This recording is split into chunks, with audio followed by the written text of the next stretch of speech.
There we go. Sorry about that. Welcome back, eSIM Studios. My name is Taylor Bell. Appreciate everybody joining us this. What is it? Is today Wednesday already? Yeah, Wednesday. Sorry, June 5th. Man, this year's flying by. Wednesday, June 5th edition. eSIM Studios podcast live stream official episode number 111. 111. Let me get some beats going on here. Let me turn this. There we go. So I want to thank you, everybody, for joining in. We got some very interesting news, very interesting news today in regards to one of my favorite phone brands, Nothing. All right. Before we get started, let me clear my throat. Hang on. The allergies here are killing me. Give me one.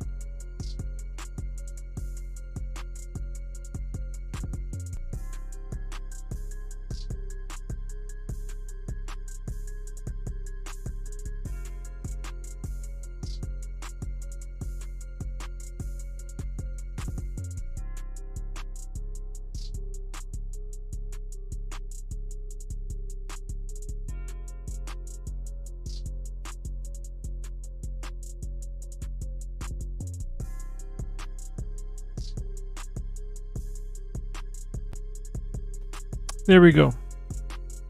Sorry about that. Okay, big news today. I hope everybody's having a good day, and time to talk a little technology news. Now, if you're not aware, before we hit the news, I'd like to mention, I'm sure you saw the commercial that I made for our Chiefs Studios YouTube channel and website. If you want to follow, look, it's not only Chiefs, right? So, yes, it's Chiefs Studios, but we cover all the NFL, but we also focus on the Chiefs. But you can get all your NFL coverage there.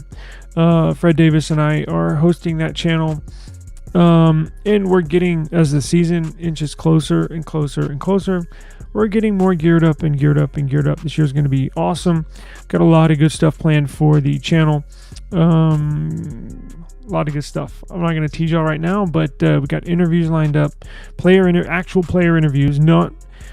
Look, when it comes to sports channels, NFL, NBA, what other fan-based YouTube channel that you know of that actually interviews current and past players?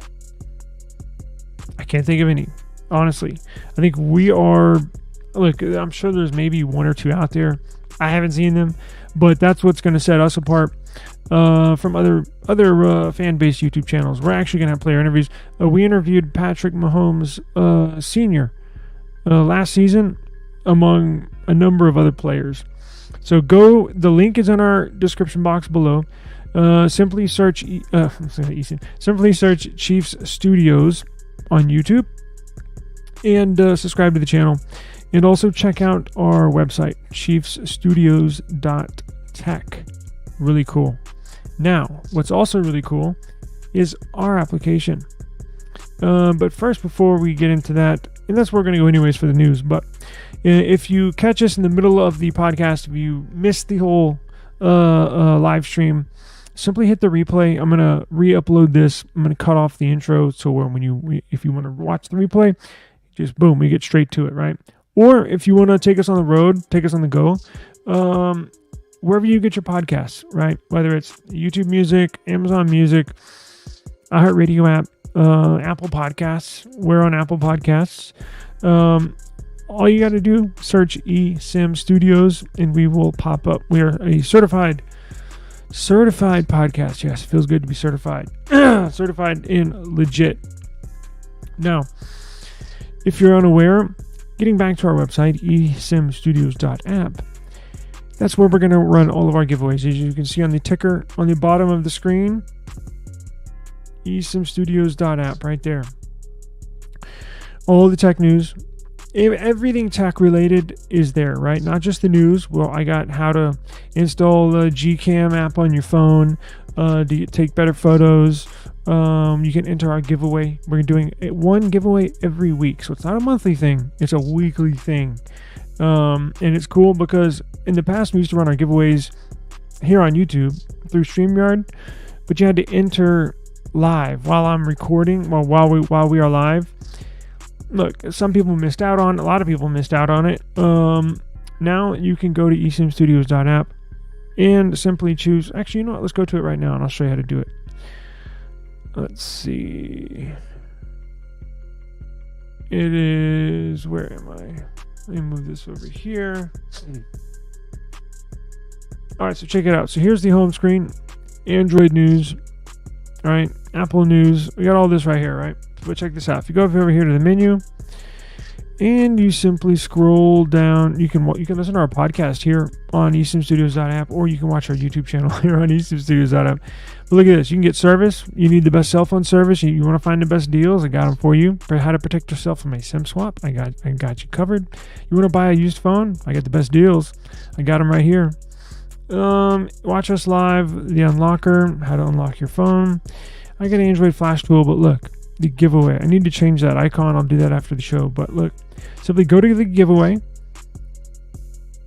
Ooh, buddy, you better hurry. You only got 46 hours left. So I'm going to post a new giveaway every Saturday morning. I'll start a new giveaway. And then every Friday, we will do the drawing. So you'll have all week to enter. And then we will do the drawings live on our Friday edition of the eSIM Studios podcast, right? Here on YouTube, just so everybody can see. But very cool, very easy. I got a $25 Amazon gift card up for grabs. But in the future, we're going to have... I plan on getting this really, really big, right? And obviously you need your help. But I plan on giving away phones. I plan on giving away... all sorts of tech tablets, all sorts of cool stuff. So go to eSIMstudios.app, sign up for the giveaway every week, and enter for your chance to win, right? All right. So big news today. I got iPhone news and I got nothing news, right? I got a little bit of everything. What's going on? Here's one of our winners right here. I think you won the CMF watch, right? You won when we first kind of started doing these giveaways. So there's a winner right there. Thank you for joining us, Daniel. So check this out. So we got news today that interesting news. Now, they didn't put out a press release, right? Yeah, it was the watch, wasn't it? And I think you won couple other items too, so it pays to watch the eSIM Studios podcast or be locked into our YouTube channel. So it wasn't an actual press release, right? It was an interview, and thank God they use Twitter a lot. Their YouTube channel is cool, but at least when they post stuff on Twitter, I can repost it on my YouTube channel, or I can post it online here and not get in trouble for copyright. But basically what the deal is, Carl Pei, and I have the video here, right? I have this linked in the description box. This article I just composed a couple hours ago. I have the video here. Quality's not that great, but it is what it is. I tried to embed it into the website. For whatever reason, I could not embed it. So I had to do a screen record and then post it up here. But regardless, we're just gonna play a few, not the whole thing, but maybe play a little bit of it, just so you can hear the words coming from his mouth. Because from what I understand, look, it's not crystal clear, right? And there's some people on Reddit saying, "Oh no, he didn't mean the Nothing Phone 3 is not coming out this year. He meant the AI is not coming out till next year." So for all of you that are wondering, the Nothing Phone is a newer brand of Android devices. I absolutely love what Nothing is doing. Carl Pei, who you see right there and who's also on our thumbnail, co-founder of OnePlus, right? These OnePlus phones, co-founder of OnePlus, right? So he left OnePlus after it got purchased by Oppo, and he created Nothing. Nothing is a tech brand. They make earbuds, Android devices, and they look really cool, right? So I do have a number of new viewers and I think y'all are not Android users, right? But here's the Nothing phones, right? They're see-through. They look really cool. They're very, very fast, very fluid, very cool user experience. It's different, right? That's what I like about it. It's different. It doesn't look like any other phone, right? So they're on the current Nothing Phone 2. Nothing Phone 1 came out in July of 2022. Nothing Phone 2, which I have here, came out in July of 2023. And, well, we were all just guessing that the Nothing Phone 3, the next version of this phone, would come out in July of, you guessed it, 2024, which would be next month. Now, it kind of makes sense because we really haven't seen many leaks. Normally, when leading up to a phone release, you'll see leaks here. Like, we're getting a ton of iPhone leaks, and we're still months away, and which I have one you're not going to want to miss here after this story. But we are all assumed that the Nothing Phone 3 was right around the corner. In fact, he tweeted a photo of a Nothing Phone 3 from the front, so you couldn't really tell what the back was going to look like, but it did have an action button, right?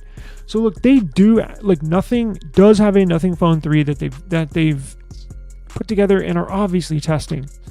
But no leaks have come out, right? So to speak of, minus that one picture, and I think we did a live stream on it. I don't believe I have the pictures right now, but it's whatever. It's irrelevant. But we were expecting a Nothing Phone 3 to come out next month. But it was awkward, and I've mentioned that over the past maybe a couple weeks. There's no leaks for anything, minus that one new side button photo that he leaked. Normally we'll get, look, all these phones that are sold in the US got to go through the FCC. You'll get leaks leading up to the Nothing Phone 2, Nothing Phone 2A. There were leaks. This phone, nothing. No pun intended. So that's why I'm not really surprised, right? So Carl Pei came out and said, look, he didn't say verbatim the Nothing Phone 3 is coming out in 2025, but he did kind of hint at the fact that the reason why it's not going to be released this year, simply due to they're trying to implement AI into this phone. Yes, I know AI. I'm getting tired of it as everybody else is, but I think what Nothing is doing is a little more intricate and a little more detailed, a little more difficult, a little more embedded into the operating system than a Samsung or a Google Pixel or even an upcoming iPhone. Let me play a little bit of this so you can hear the words coming from his mouth. He can explain it best, right? So let me turn this off. And let's play this.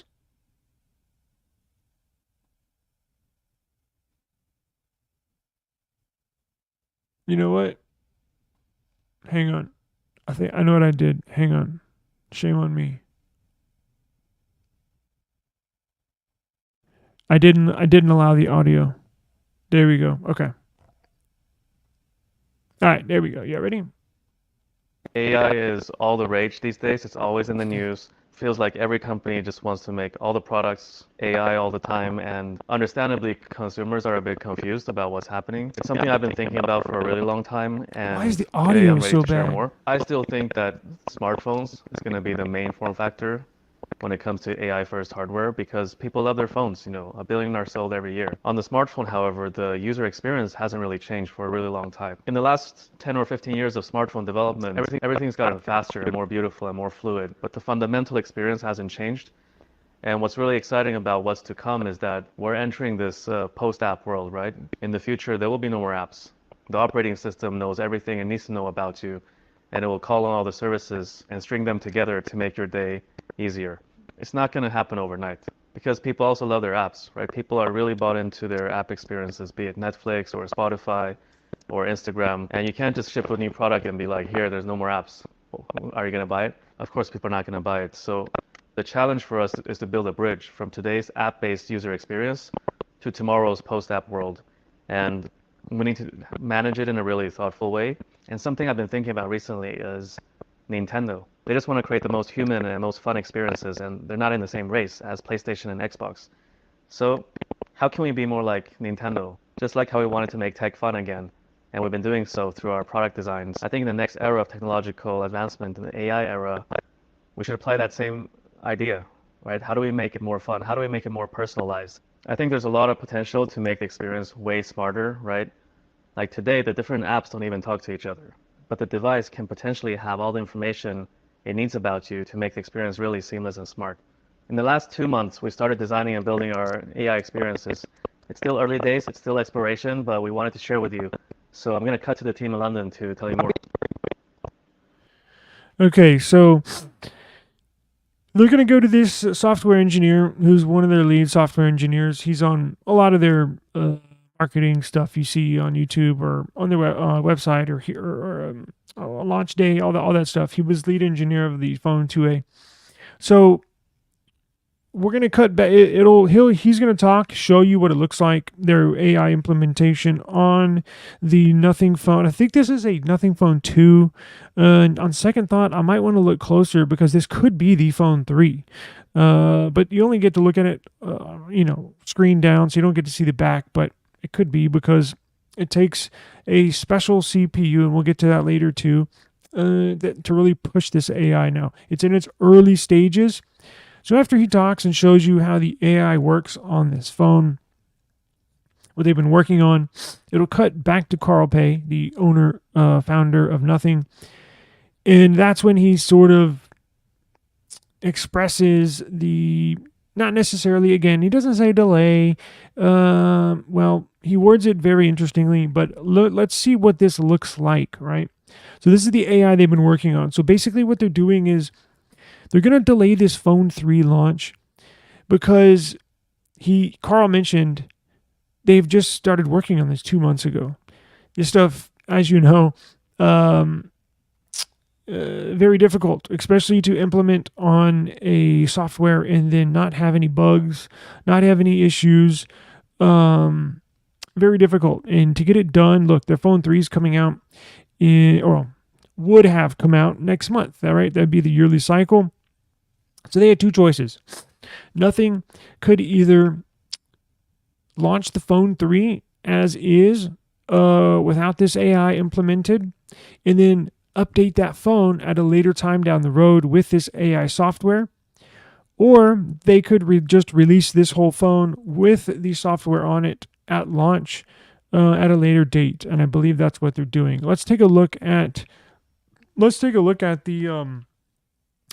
AI on it. It's pretty cool because, I mean, I'm not sure this can be done on another phone. I may be mistaken, but let's take a look and you'll tell me what you think.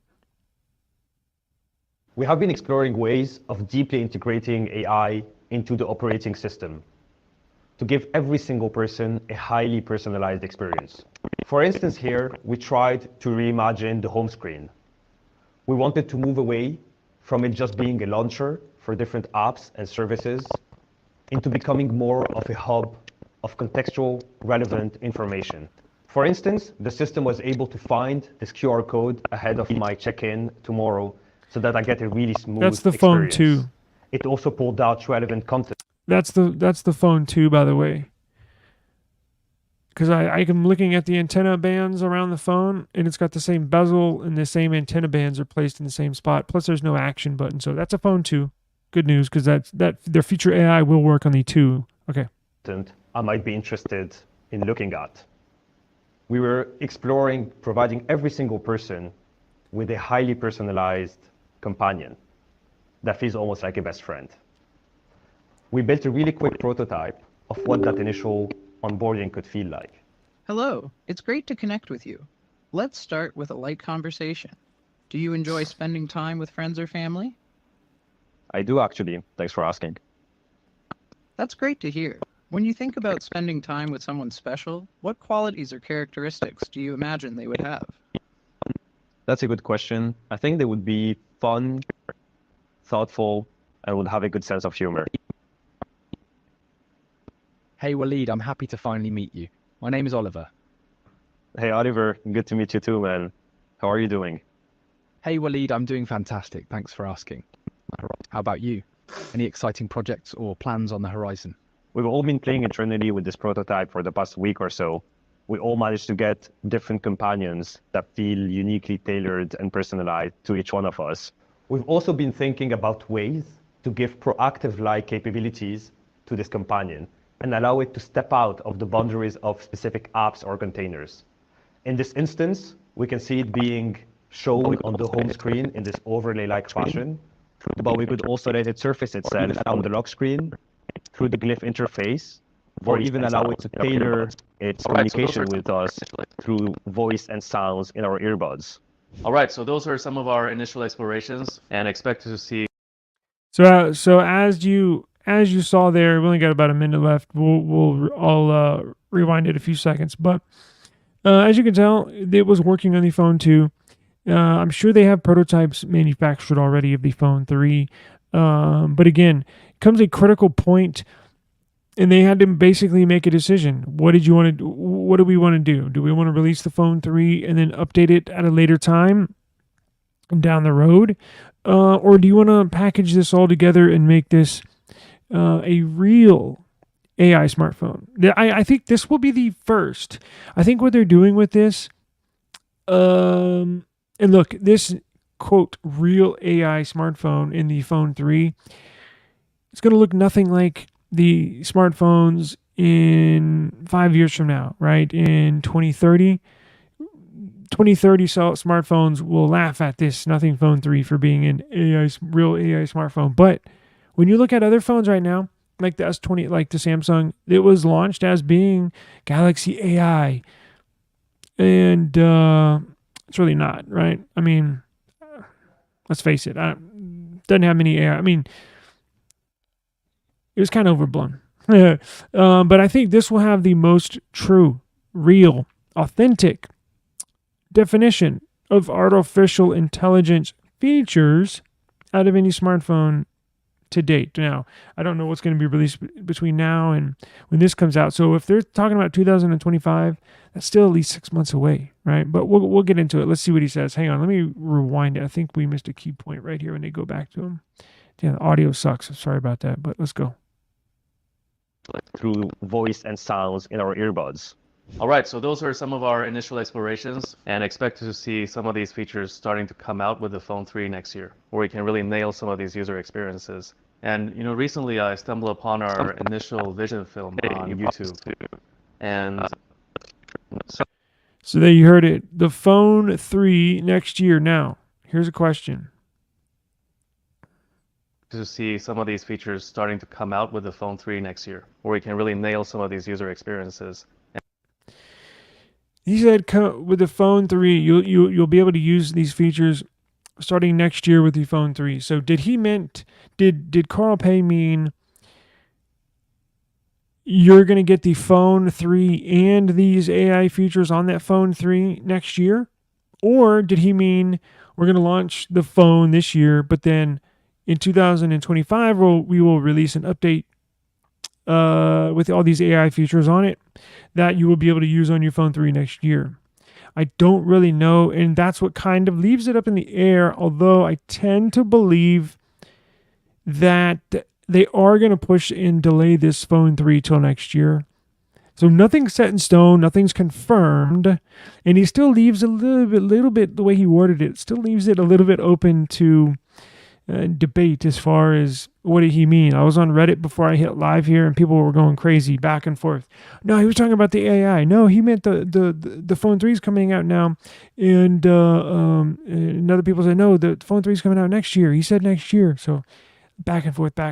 But let's see what we finish up with. Recently I stumbled upon our initial vision film on YouTube, and some people have been asking like, hey, you promised to build a future with no barriers between people and technology, but all you've been doing for the last 3 years is build more beautiful tech products like earbuds and smartphones. How does that connect? We're in a pretty interesting time in our company history, right? We have those ambitions, but we just had to keep our heads down for the last 3.5 years, just building the basic blocks, building the basic capabilities to be able to take that next step.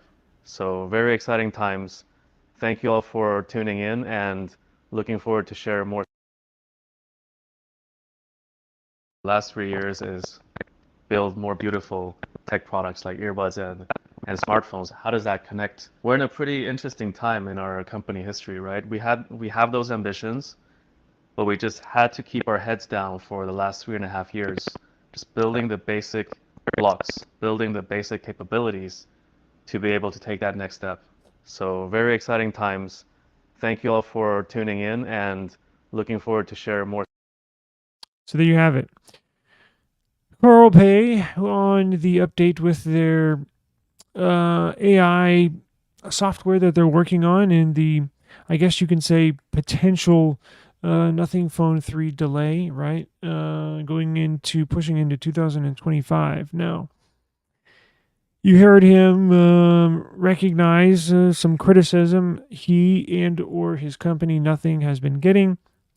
He's simply by saying when he first created the company, it was going to be a different tech company, right?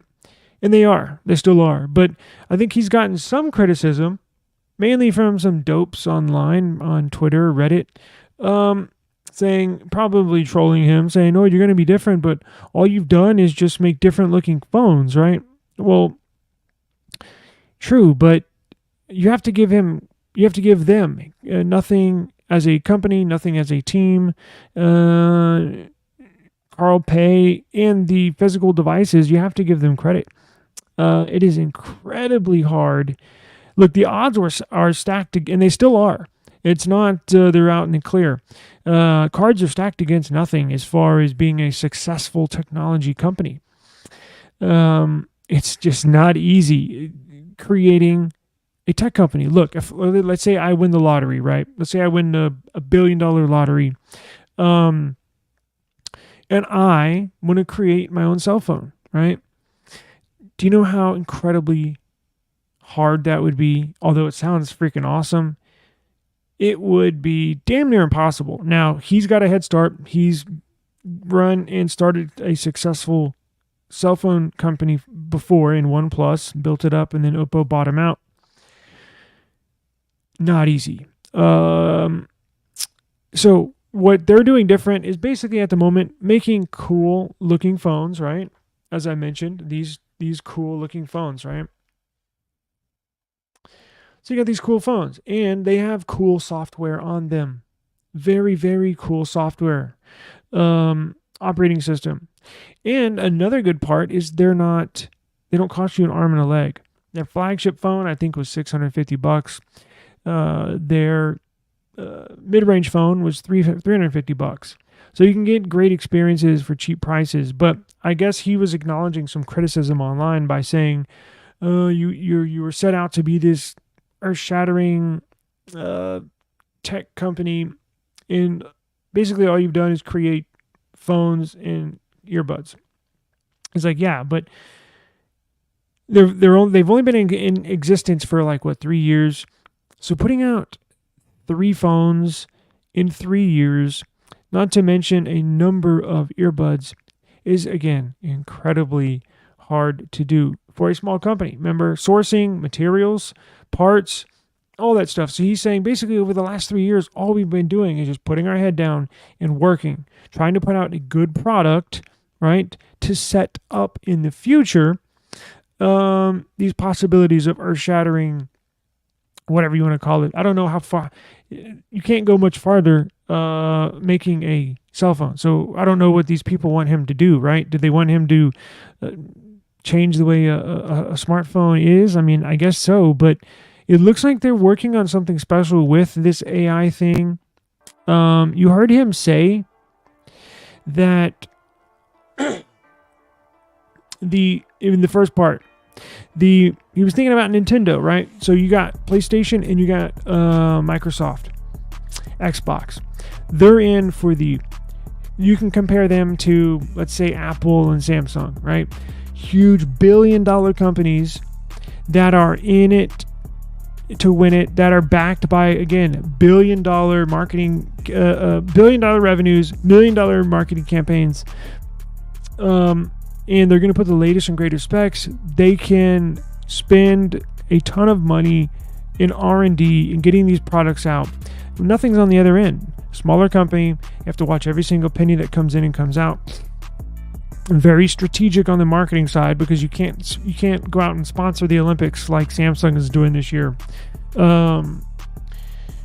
But you heard him say being more like Nintendo, and I agree. So Nintendo is more of like a user experience. They're not out, of course they're $1 billion company, but look at the products. They're not out to wow you with specs like the PlayStation and the Xbox is. Sony is trying to provide its consumer a fun experience, an enjoyable experience, a delightful experience.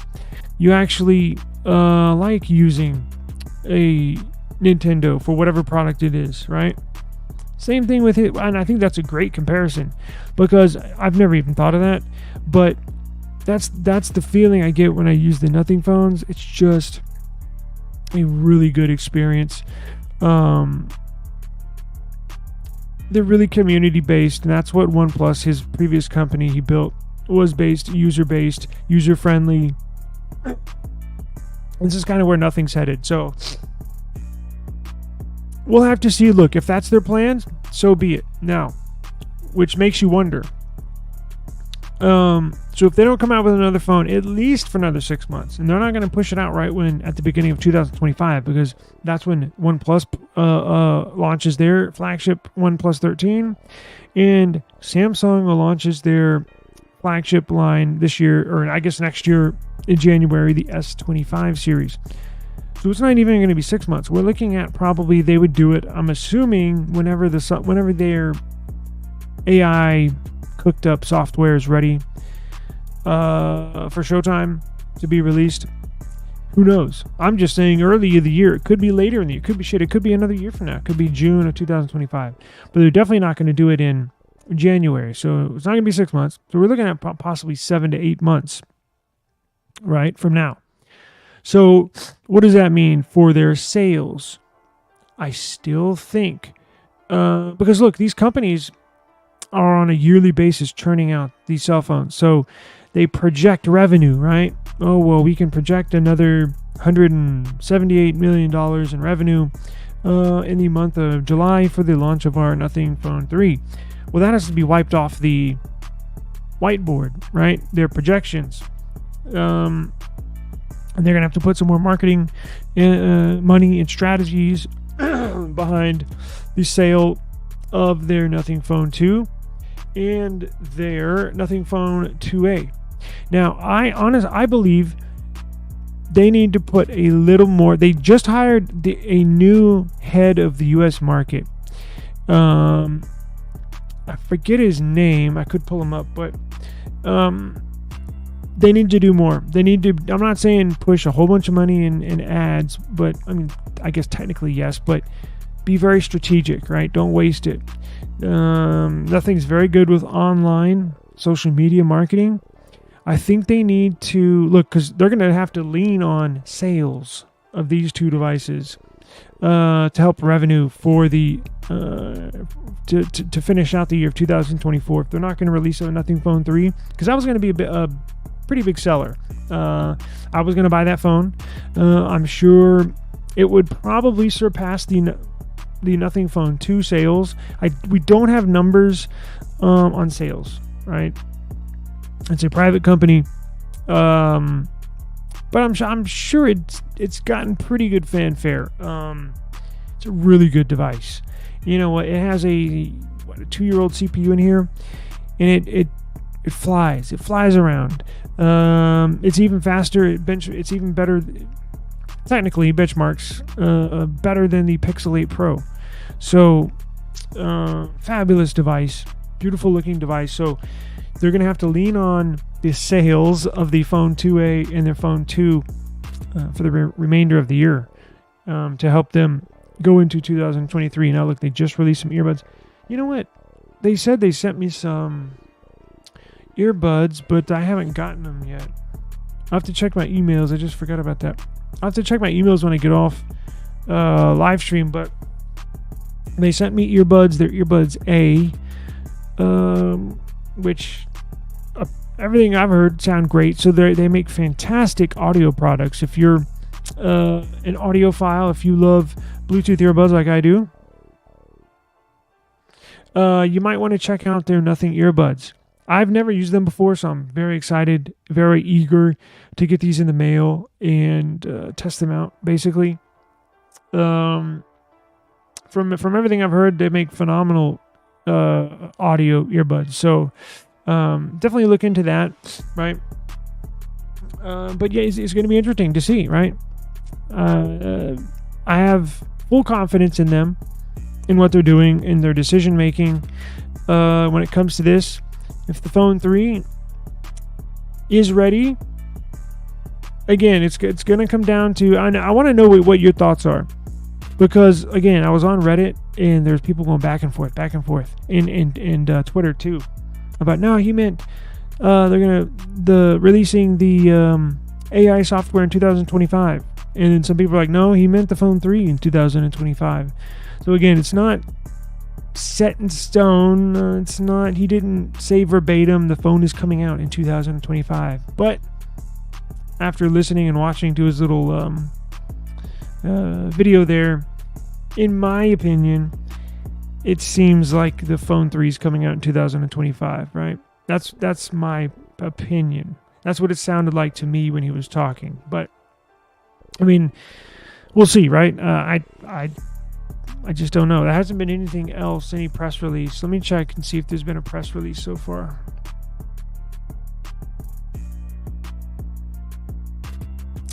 So the CMF phone is really close to coming out.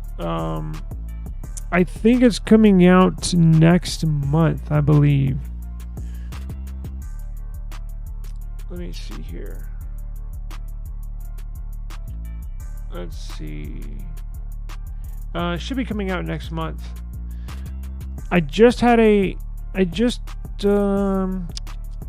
leak on that just the other day.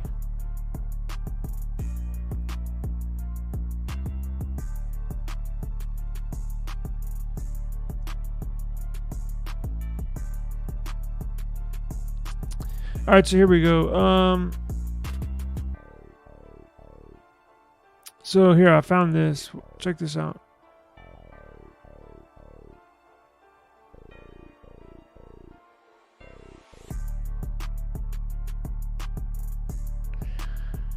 This article came out about an hour ago. CMF phone launching soon. So for the viewers that are not familiar with CMF, CMF is a sub-brand of Nothing. So it's a sister company. Now Nothing makes I would say budget-friendly phones products in comparison to its competitors, and CMF even more so, right? Now this new CMF phone, not sure about the design, but the specs look pretty impressive. And remember, we've got reports that say this is going to be cheap now. No, price-wise, I think I've seen as low as $124. I think for the base model, and I think for the upgraded model, it's like $200, $250, like insane cheap, and it has decent specs for being that cheap. Let's see.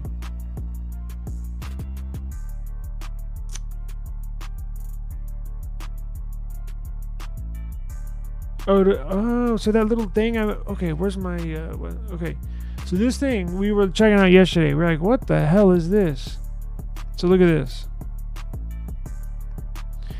So Nothing tweeted out this. Was it yesterday? Right here. You remember that? This is on the new CMF phone. So we were like, what the hell is this? I'd never seen something like that on a phone before. So this article is saying, Nothing's original tweet references the Nothing Lock, a mechanism which will allow users to attach different accessories to the phone. Very interesting. Different accessories. Coincidentally, the Nothing Lock, as it's unofficially referred to at this moment, is a feature that it's speculated to be on the upcoming CMF model handset, right? Mid-July is the launch date. So basically about 5 weeks away, something like that. So check out these specs real quick. A 6.7 inch OLED display, right? So both of these, the phone 2 and the phone 2A, both have a 6.7 inch OLED display. All right, so that'll be the same. And this new CMF phone is going to have a 120 hertz refresh rate. Both of these, 120 hertz refresh rate. Don't know if it's LTPO. I doubt it, since it's supposed to be a cheap model. Nonetheless, we'll have a Media Dimensity 7200 processor. That is fantastic news. Anything less than that, I would really start to question, because I question same processor that's in this Nothing Phone 2A. That was my main concern getting this phone. How's the processor going to hold up? I've never had a MediaTek CPU, and this thing freaking flies through anything I throw at it. Now again, I don't game, but I'm a heavy multitasker with over 20 apps in the background at any given time, 25 apps. This handles everything. I mean, I've been just dumbfounded by how well this thing holds up for $350. But this one's going to be about half that, relatively speaking. But it'll have 6 gigs of RAM. That's the base model. LDDR4X RAM. Decent. And either 128 or 256 gigs. It says of expandable storage. The phone is also rumored to feature a dual camera system with 50 megapixel sensors. Guess what? This has a dual camera setup with 50 megapixel sensors. In fact, from what I understand, the new CMF phone is going to have the same sensors, 50 megapixel shooters that are in these phones. It's going to be in this new CMF phone. 5,000 milliamp hour battery and 33 watts charging. So they're going to fit all that. They're going to fit, I got you.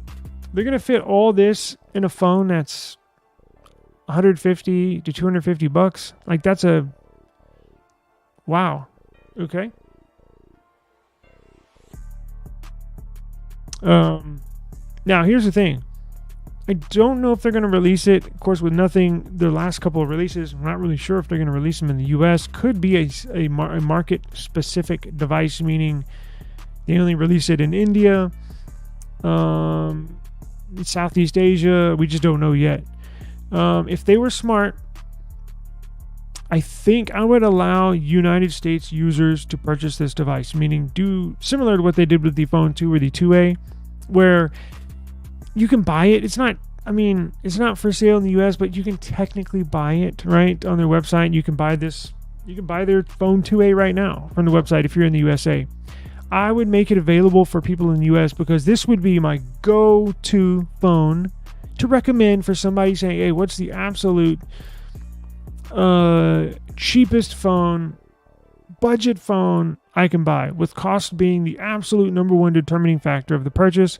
Boom, there you go.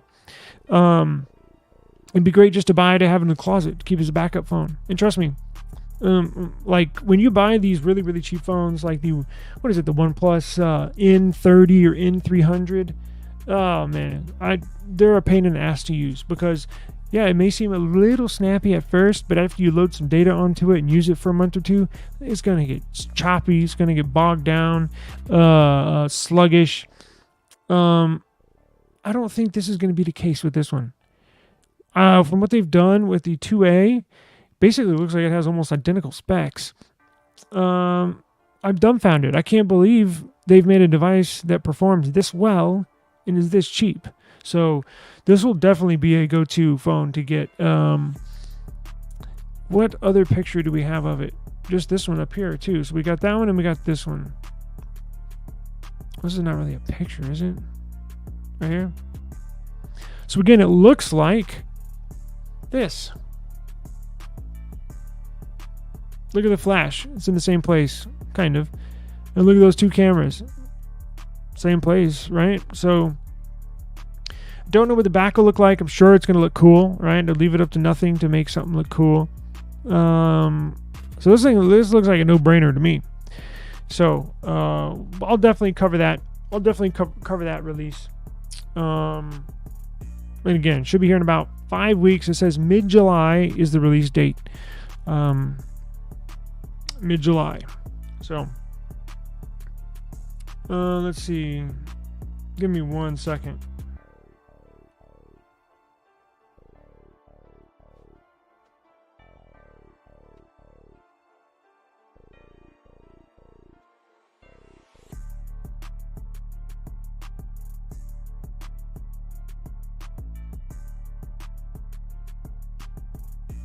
Sorry about that.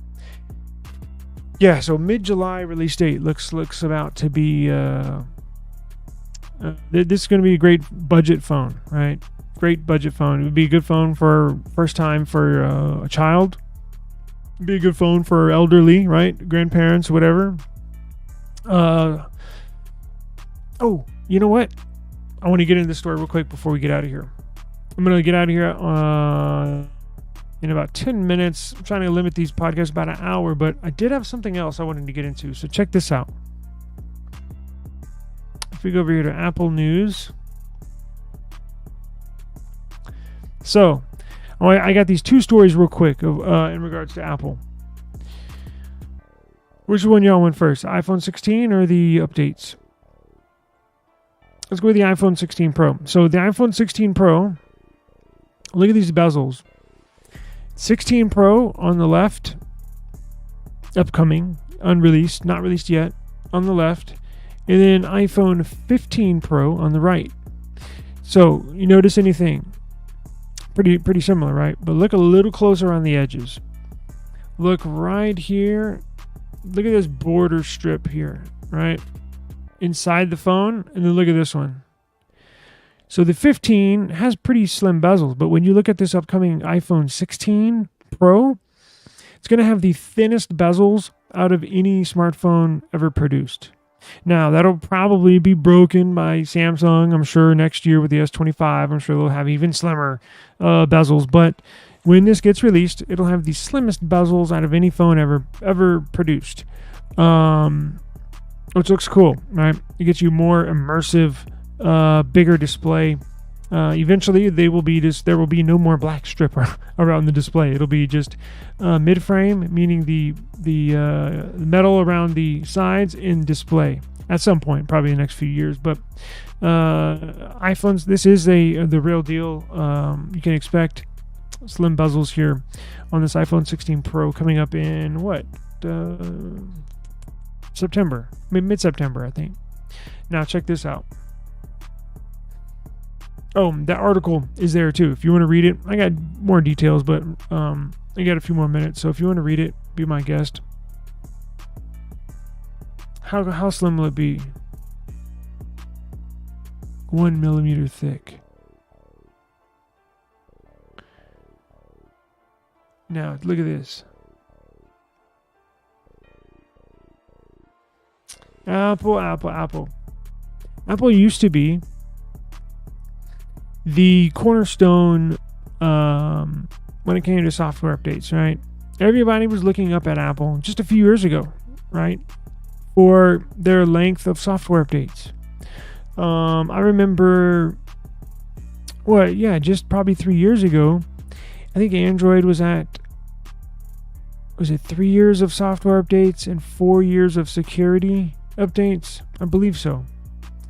And Apple was the flagship cornerstone, the staple of security updates, software updates for their current and past devices, providing up to 5 years of security updates for your current iPhone, right?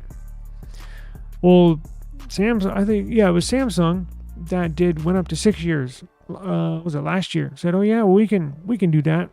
Samsung went up to 6 years, and then Google matched that with the release of their Pixel 8 series. I'm pointing up because I have my Pixel up here. And then with the release of this S24 series, Samsung said, we're going to one-up you. We're going to go 7 years of updates. So everybody's like, holy shit. That's awesome. It's good for the consumer. However, Apple, the EU, again, back scratching at Apple's heels, right? Tugging on their coattail.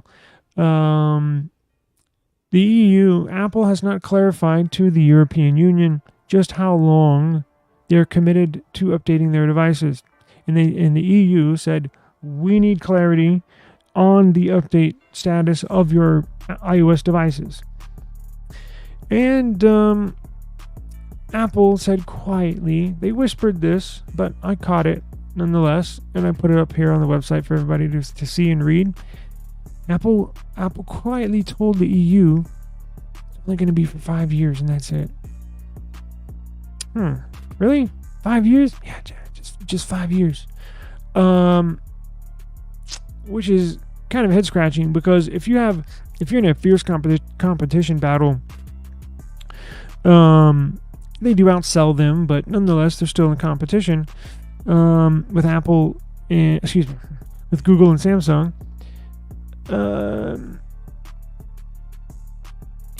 It's interesting because they've bragged about this long update schedule for so many years. Samsung passes them, Google matches Samsung, and then Samsung one-ups them again, and Apple's just steadfast on, hadn't changed anything on their update schedule. Now, there's one main reason why I think why. Typically, I don't keep a phone for more than a year. So these update schedules don't necessarily affect me, but it's good. It's good for the average consumer, right? I know people that keep their phones until they break, whether it be 3, 4, 5, 6, 7 years. And a lot of people do that, right? I know I'm not the average person. I'm not their average consumer.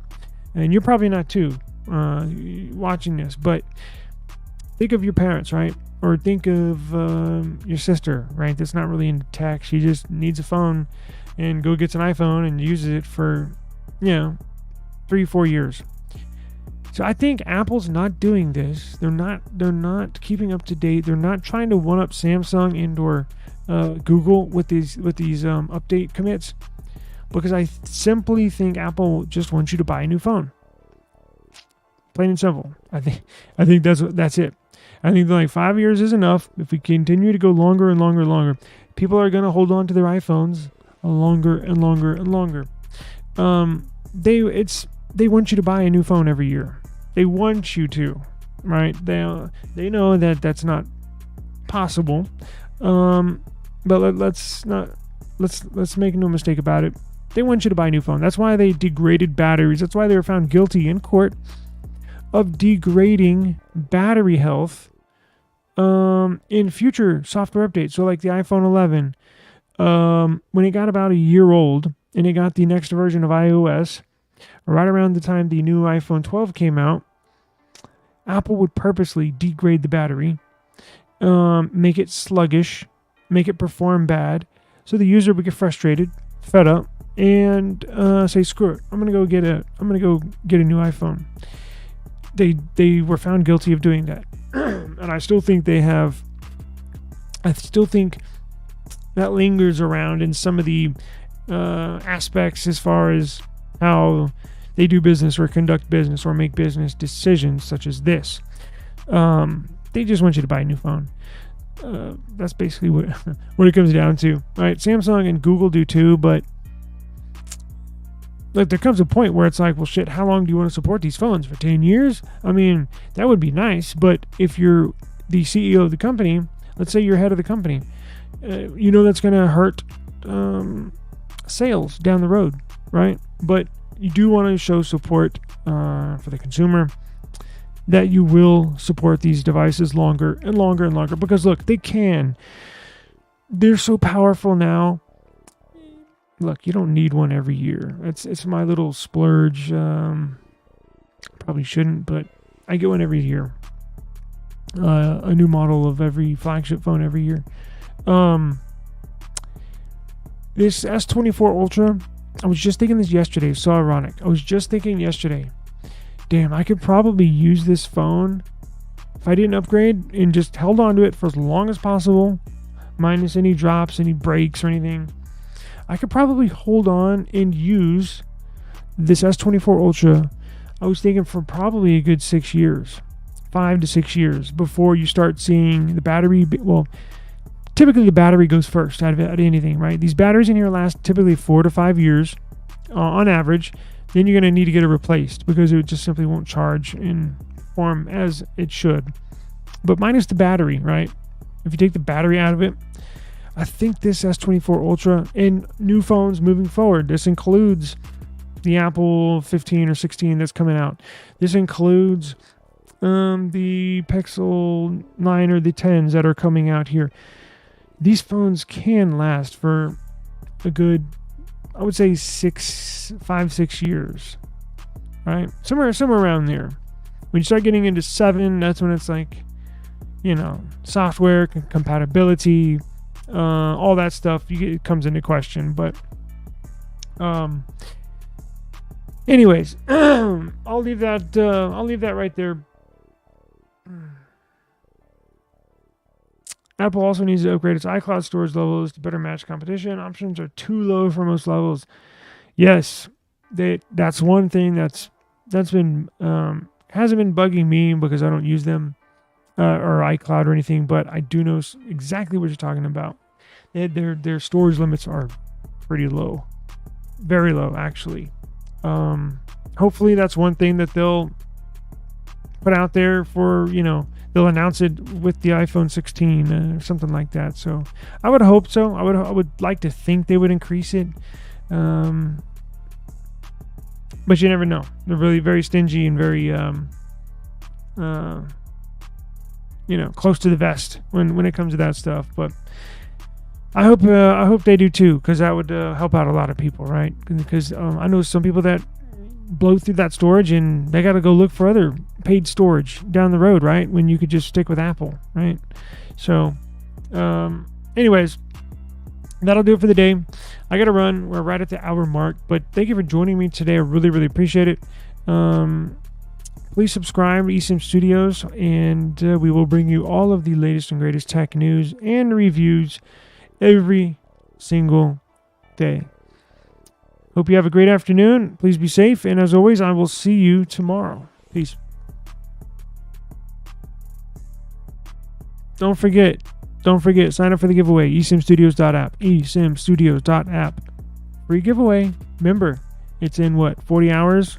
We're doing it, in a day and a half. Go there right now. It's in the link in the description. eSIMstudios.app. Giveaway for Friday. Don't miss it.